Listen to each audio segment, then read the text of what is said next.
Hey everyone, Brian here. And as you can see, I'm outside, not inside today. And the reason for this is because I want to do a little bit of a comparison, if you will. A comparison of a show and a franchise that I liked growing up, and that is the Transformers. Now, of course, you know I'm a Transformers fan by the fact that I've done, showed you the figures I have and the DVDs and whatnot, and the comics. But I want to talk about a comparison of two shows. G1 and the one that happens to look like it's a revamping and reissuing of it, Transformers Animated. Now, the reason I want to talk about this is because apparently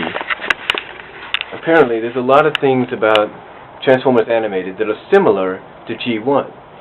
Now, it's taking me some time, but I'm trying to catch up on a lot of the episodes because seeing as though some of the episodes come on at times I'm either asleep or they come on at times to where I'm either gone or doing something else.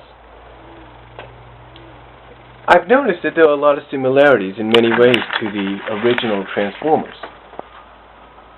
I mean, for example, you take a look at some of the characters that have appeared, like Rodimus, Hot Rod, Brawn, Ironhide, you name it. They all look like the G1 counterparts. Same thing with Perceptor and Wheeljack and RC. And Ratchet, well, Ratchet's a little bit more different. It's like, Ratchet is kind of like, to me, a combination of the Ratchet and of Cup. That's why I look at him. And then, of course, you got Bulkhead, who's apparently a new character. I don't know who he's inspired by. Bumblebee, who was inspired by his live-action version of having a Camaro design. And then, of course, you got Optimus Prime, who looks a little like...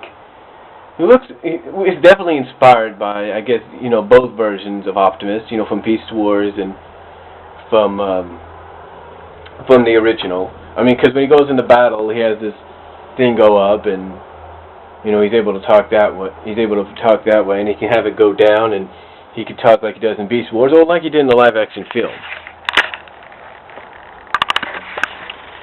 But then again, there are the other characters, like the Decepticons.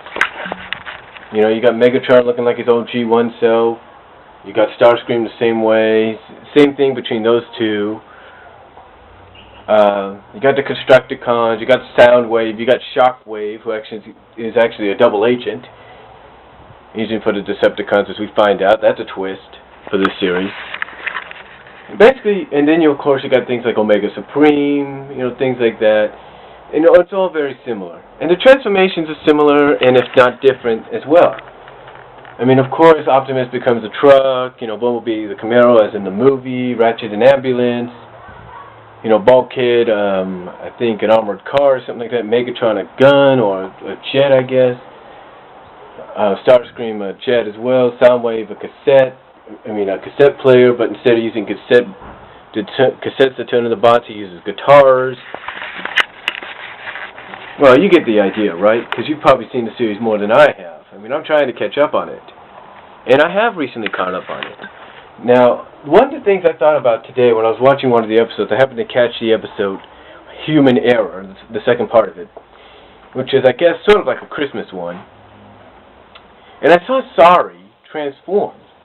And I'm thinking to myself, and at first I thought to myself, well, the human character is Sari, because, of course, she's, I guess, this version's answer to Spike, and her father's this version's answer to Sparkplug. But I thought to myself as I was watching this, I was thinking, what'd they do? Revamp and redesign the exosuits? What happened? Did her father make this happen?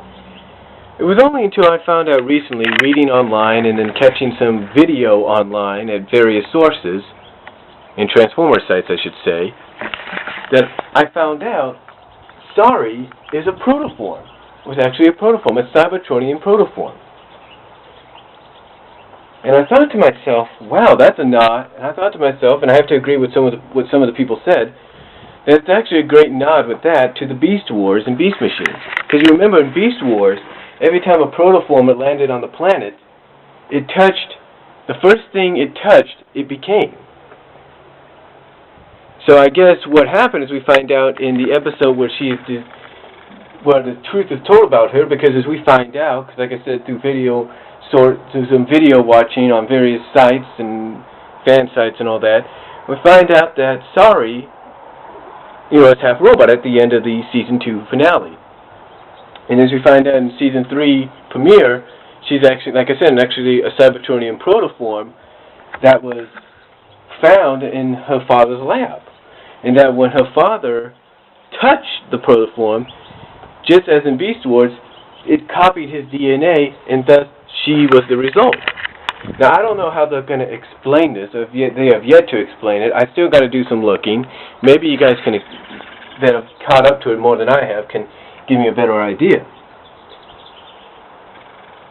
But apparently, she can now transform. Apparently, her powers are growing just as she's growing.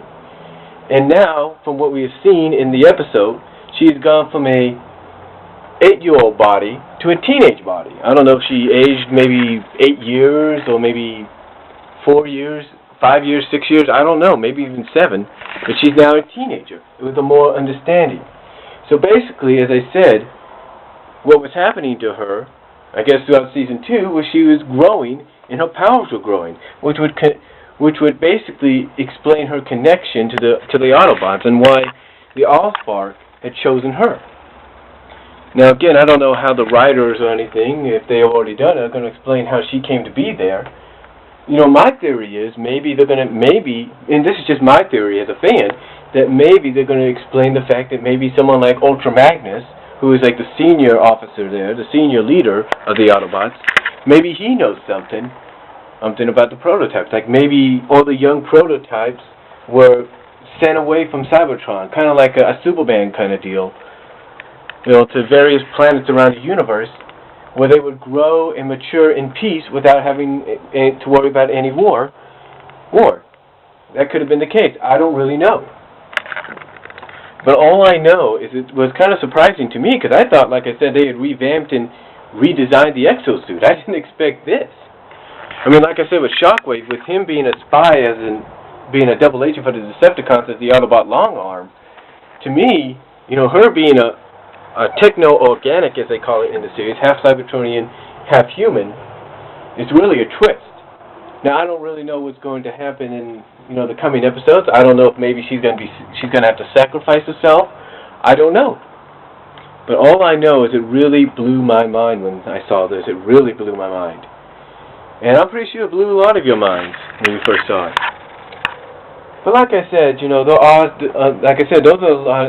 are some of the similarities and differences when you compare both shows. I mean, the similarities, like I say, they kept some of the designs they kept some of the designs from the original G1 characters, and some of the differences is their transformations.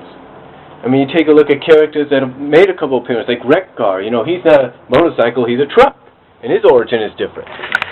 I mean, things like that. But the whole Sari thing, that's like saying, here's a twist for you, and it's one you're going to like. Well, it's one we like, all right. It's a twist, all right. It's a twist we didn't expect. But that's all I could say for my comparison to Transformers Animated and Transformers G1.